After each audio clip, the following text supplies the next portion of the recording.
How would you feel about a law requiring parents that receive child support to supply the court with proof of how the child support money is being spent? I would be for it. However, the reason why no law exists is because it would be insanely difficult and expensive to enforce. Think about it. X bought the brand name cereal instead of the no-name brand. You see that on her grocery bill? No way. Not on my watch. You'll be hearing from my lawyer. You're laughing. Haha, no way anyone would be so petty. Nope. Enforcing accountability in child support provided expenses just opens up the worst legal can of worms imaginable. Edit. As for why I'd like to see it, I don't have any visibility into how my money gets spent, and it irks me. Furthermore, my ex frequently rings up and asks for the next support payment early. Yes, oftentimes there are valid reasons. So and so needed shoes, fees for school trips, etc. But I also know she spends way above her means on a lot of fun, entertainment-based discretionary things. Then she realizes whoops, can't buy groceries. Teehee, please? So she gets to be the fun parent. Welp kids, looks like we're going for long walks in the park again this weekend. Hooray for the library. Edit 2. Okay, 600 replies. Child support is contentious on Reddit. So far, the themes are, yes, it's 2017. We should have the technology to implement this. Maybe some magic debit card or red style. No, current child support departments are bunged up enough. This would kill them. Stop giving in to your ex. If she asks for money early in the future, just ask what she needs specifically and buy it for her. Then take that off the subsequent payment. Good idea. People are petty. So put a law like this in motion. But to prevent abuse, the cost for an audit is borne by the parent who asked for it, or variations on that. I like that idea. Haha, no way anyone would be so petty. Nope. You will never find a larger collection of petty shitheads than in family court. Not all of them are, to be fair, but that is where you will find the grand champions. We are talking people who will throw a category 5 shitstorm over the family dog and then have it put down a week later because they know you liked it. There is no depth too low. A family law professor of mine said she once had a couple rack up almost $1,000 in legal bills arguing who got the shitty old barbecue in a divorce. I saw a comment in an AskReddit thread before about pettiness, where a couple literally spent thousands of dollars on lawyers arguing over who got a shitty old ashtray in a divorce. Apparently it had sentimental value. The husband eventually won, and he smashed it on the steps of the courthouse in front of the ex-wife. He didn't really care about it at all, just didn't want her to have it. The husband eventually won, and he smashed it on the steps of the courthouse in front of the ex-wife. Be free of hate, and free to wait, and hope you do it right, and never underestimate the depths of human spite. As someone who has worked pretty extensively in and around the family court, I could not agree more. There is a reason most, if not all, states have a child support worksheet they use to determine how it should be set, rather than argue over the opinions of why he/she should only get so much money for whatever reason. There is a formula. This formula has been well thought out, and is the best possible option in a world where people are petty, and exes can't stand the idea of the custodial parent spending any of their own money on themselves. Part and parcel of this is the chart removes a lot of discretion. The wife comes to court and says, I don't want any support because I don't want him involved. As often as not, the answer is tough. We are going to set support and we are going to set visitation. Precisely, it's not the custodial parent's choice to deny child support, to keep the non-custodial parent out of the child's life. The support is for the child, and the two, support v parenting time, are independent, except as far as calculating nights for the worksheet. At least in Indiana, nights is a variable. What I don't know for certain is, if a custodial parent denies parenting time that includes overnights, does that affect the non-custodial parent's child support? I mean, I know in general this behavior results in a spanking from the judge to the custodial parent, so I assume it wouldn't negatively affect the non-custodial parent. And yes, I know writing out custodial and non-custodial parent is tedious, and that the system does tend to be skewed to the mothers, but times are changing, and this is an entirely different can of worms. I just wish both parents in most of these situations would grow up and realize that they aren't really hurting each other with these type of antics, including demanding itemization of how the money is spent, but it's their kid or kids who suffer. It's one of those things that sounds good in theory, but will be too costly and impractical to do. Edit for clarification. For the people arguing with me, yes, I already know there's no real way for it to work. I simply mean that it sounds good on the surface, but once you start trying to figure out how to do it, the whole idea falls apart.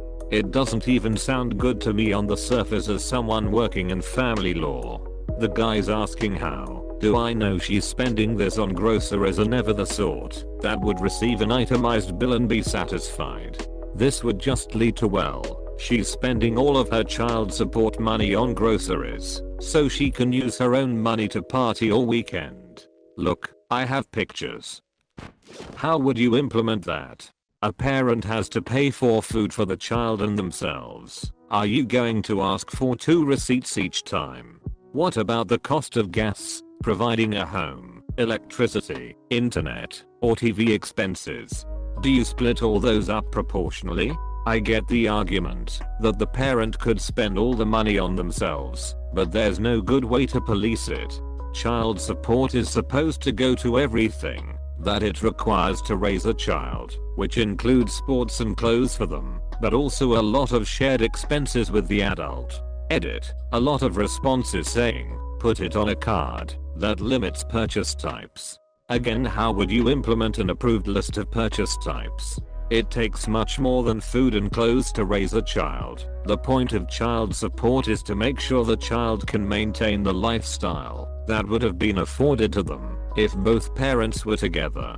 I had a TV in my room. Should child support pay for that? Well, if there was never a divorce, I probably would have had it anyway, so child support should go towards that. What about a vacation? I only ever vacationed with my custodial parent. Should child support help to pay my plane ticket? Child support isn't just to ensure that I wasn't on the street. It's meant to maintain the lifestyle that was planned for me when both parents were together. A lot of people don't understand this. I've seen people say that child support should only go to food, clothing, school supplies, etc. for the child. Well, what happens when the parent is a little short on electric or water? Are they supposed to not pay it because it isn't listed above? Same with gas. It might be filling up the parent's car, but it's used by the child as well. Also rent. If the parent has to rent a 2 British Rail instead of a 1 British Rail apartment, so the child has their own room, can the child support payment go towards the difference in rent? How do you even document that? Child support isn't a special pot of money that you draw from when you need to buy the kid something. It supports the life of the child and all associated expenses, many of which are shared. Because it would suddenly turn that everything but bare necessities is an unaffordable luxury. My friend's father threw a tantrum when he saw that he got new shoes because second-hand is enough, not that he himself bought his wardrobe here, refused to pay for any vacations, edit, Boy Scouts camp, or repair his bike. This is a common argument from men who care more about their money than their children. Yup, the courts heard it all from my dad every couple of years. No, you can't count my new wife's income when you calculate my payments. But doesn't have a job babysitting or something? You should count her income toward lowering my payments. That was a great one, because after having 5 hours of his life wasted, the judge lowered the payment amount by exactly $1 just to end it. Edit. I don't want to sound like a dick, but I know I will anyway. Why the hell would you give gold for this?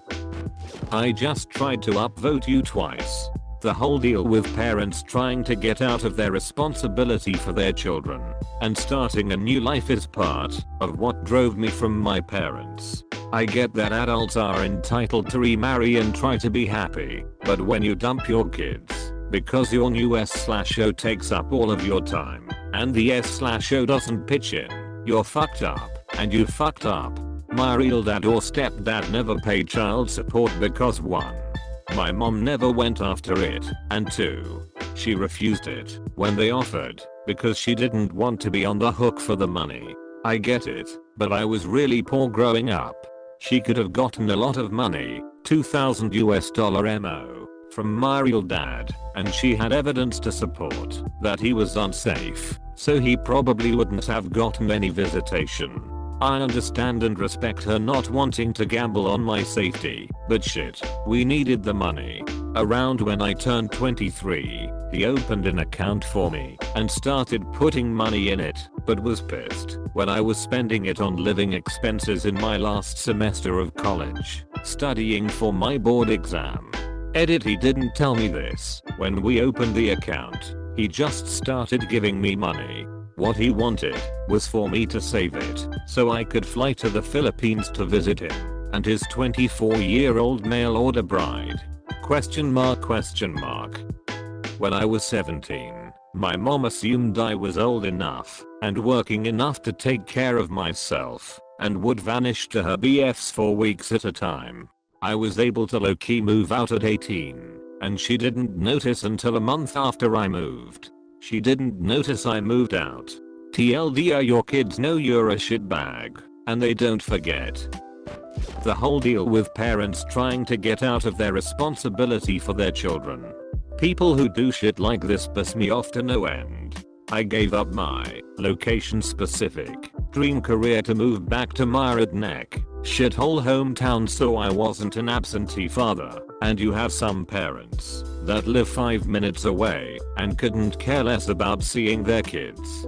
Hell, I still feel like I'm a bad father because my daughter stays with my parents most of the time because I went back to school after moving home, and studying and commuting takes up a ton of my time now. The university with the best computer science department in the state is 2 hours away, but she's not stupid and she knows why I'm doing it. So as long as we get a little bit of cartoon/playtime in at the end of the day, she's happy. I think the biggest difference is your kid knows you love them, so they will grow up recognizing the sacrifice it was for you. These other stories, the kids knew their parents did not care. I always tell people, if your child knows you love them, then chances are you are a pretty good parent regardless of any shortcomings. Yes, I grew up being raised by a single mother. I hardly ever saw my mom growing up. Spent most of my time with a babysitter/at after school programs because she worked so much, and I can hardly remember much of my childhood where I'm actually with my mom. The difference? At the end of the day, when my mom would pick me up to go home, there would always be food on the table. She would be incredibly exhausted from a long day's work, but still spend a few minutes to talk with me and watch some TV. My mother was absent most of my childhood, but she was doing it in order to provide for her family, and there was never a doubt in my mind. If you communicate with your kid and explain to them why you're not always around, they will believe you.